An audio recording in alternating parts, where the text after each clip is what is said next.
ఓం నమ శివాయ. శ్రీశైల మల్లికార్జున మేడారం సమ్మక్క సారక్క చెలుకూరు బాలాజీ స్వామి. ఓం నమ శివాయ. గోపురం టీవీ చూసే ప్రేక్షకులందరికీ నమస్కారం. నా పేరు రామ్ శాస్త్రి. చిలక జోషం అంటే ఆ కాలంలో ఉంది, ఇప్పుడు గుడుక ఉంది, ఇక ముందు గుడుక నడుస్తుంది. చిలక జోషం అంటే నిజముందండి, నమ్మండి, వినండి. మార్చి నెల 16 నుండి 22 తారీఖు వరకు 12 రాశుల మీద ఈ రాశి మీద గురుబలం ఎట్లా ఉంది, ఈ రాశి మీద శని బలం ఎట్లా ఉంది, మంచి ఎంత చెడు ఎంత చెప్తా వినండి. 12 రాశుల మీద మొదటి రాశి మేషరాశి. తీ చిలకమ్మ, మేషరాశి వాళ్ళ శాస్త్రము, మేషరాశి వాళ్ళ భవిష్యవాణి, మేషరాశి వాళ్ళ గణితవాణి. తీ చిలకమ్మ, మేషరాశి వాళ్ళ జ్యోతిషం. తే వావ్. మేషరాశి వాళ్ళకి సాక్షితంగా మహాలక్ష్మి.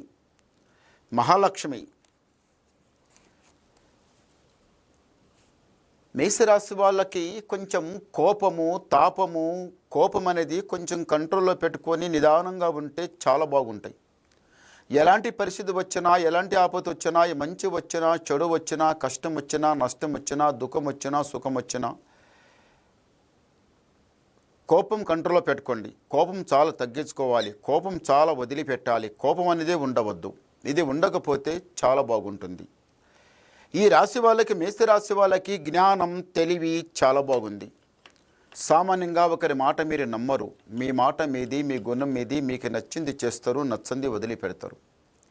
10 మంది 10 మాటలు చెప్తే వాళ్ళు తలకే ఊపుతారు, అవును అంటారు, నిజమే అంటారు. యువతలో వచ్చి మీకు నచ్చింది చేస్తారు, కానీ ఒకరు చెప్పింది చెయ్యరు.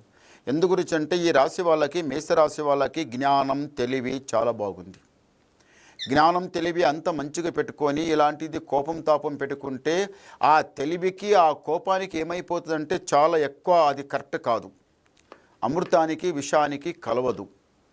కోపానికి శాంతానికి కలవదు. శాంతమే ఉంటే కోపం అంటే కోపం ఉన్న దగ్గర శాంతం ఉన్న దగ్గర కోపం. అంటే ఎంత కోపం పడే వాళ్ళకు కూడా మీరు శాంతం చేయాలి, కానీ మీరే కోపం పడితే ఇక కుదరదు.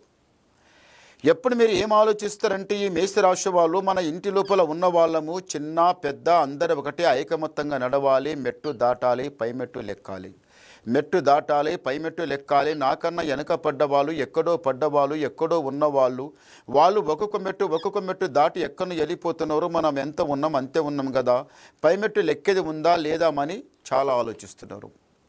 మళ్ళొకటి ఏం ఆలోచిస్తున్నారంటే మా పెద్దలు సంపాదించిన ఆస్తికి, వాళ్ళ ఆస్తికి మేము చూసుకుంటా కూర్చునవద్దు.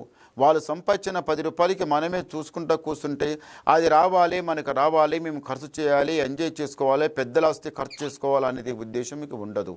ఏముంటుందంటే పెద్దలు సంపాదించిన ఆస్తికి మనం గుడక ఇంత సంపాదించుకోవాలి, చేయికి చేయి తోడు ఎట్లా ఉంటుందో పెద్దలు సంపాదించిన ఆస్తికి గుడక మనం గుడక కొంచెం సంపాదించాలి, పైసకు పైసా కూడా పెట్టాలి. మన ఆపద వస్తుంది, సంపద వస్తుంది, మంచి వస్తుంది, చెడు వస్తుంది. ఏదో వచ్చినా కానీ పైసా ఉంటే చాలా పనికి వస్తుంది కదా. మరి పైసగా మీరు మంచిగా సేవ చేస్తారు. ఆ లక్ష్మీ తల్లికి ఎంత సేవ చేస్తారో అంత పొందుతుంది. ఆ లక్ష్మికి వచ్చిన పైసా వచ్చినట్టు ఖర్చు చేసుకుంటే ఏమవుతుందంటే ఎలా వచ్చిన పైసా అలాగే పోయిందంటే ఇక తర్వాత ఏమీ ఉండదు. ఏమీ లేకున్న తర్వాత అనవసరమైన పనులు వస్తాయి, మంచి పనులు వస్తాయి, చెడు పనులు వస్తాయి. అవి ఇవి ఇంటి ముందర వచ్చి గోడకు తట్టుకొని కూర్చుంటాయి. అప్పుడు ఇంట్లో ఏదో ఒక అవసరం వస్తే ఇక చేయక తప్పదంటే ఇంట్లో పైసా ఉండాలి. పైసా లేకపోతే ఏది కూడా చేయలేం. ఇంటి నుంచి బయటికి వెళ్ళాలంటే 10 రూపాయలు జేబులో లేకపోతే వాడు ఇక పోయినవాడు రావాలంటే చాలా కష్టం. పైసా చాలా ముఖ్యమైన మాట. ఇగో ఈ మేషరాశి వాళ్ళకు సాక్షితంగా మహాలక్ష్మి వచ్చింది. ఈ లక్ష్మికి జతనంగా చేసుకొని మీరు పైమెట్టు లెక్కాలని ఉద్దేశం ఎట్లా ఉందో అదే ఉద్దేశంలో నడవండి, మీరు గ్యారంటీగా పైకి వస్తారు.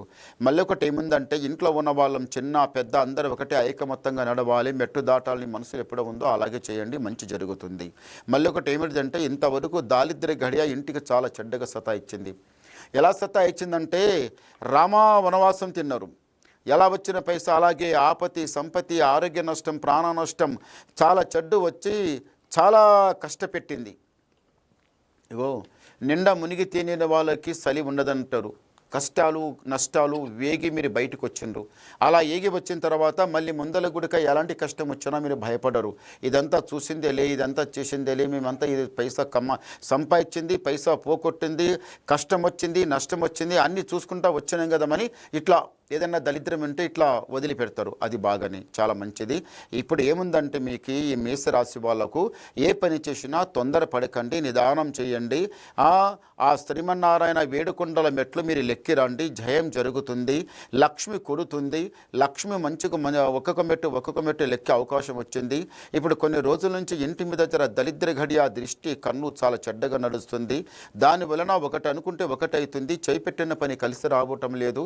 ఇదంతా కలిసి రావాలంటే కొంచెం నిదానం చేయండి, చాలా మంచి జరుగుతుంది. పైమెట్టు లెక్కేది ఉంది, తొందరపడకండి, నిదానం చేయండి. సారీ గవ్వలేద్దాం. ఓం నమ శివాయ. 4 చాలా మంచి గవ్వలు పడ్డాయి.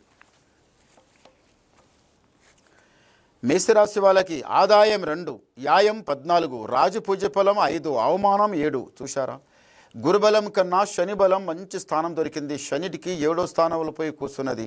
శని 7వ స్థానంలో కూర్చున్నదంటే నెత్తి మీద తామడవాడిచ్చి మీకు ఏడుచుకుంటా మొత్తం సంచారం పట్టిస్తుంది ఆ దరిద్రం. శనిగాచారం చాలా చెడ్డగొచ్చి కూర్చున్నది.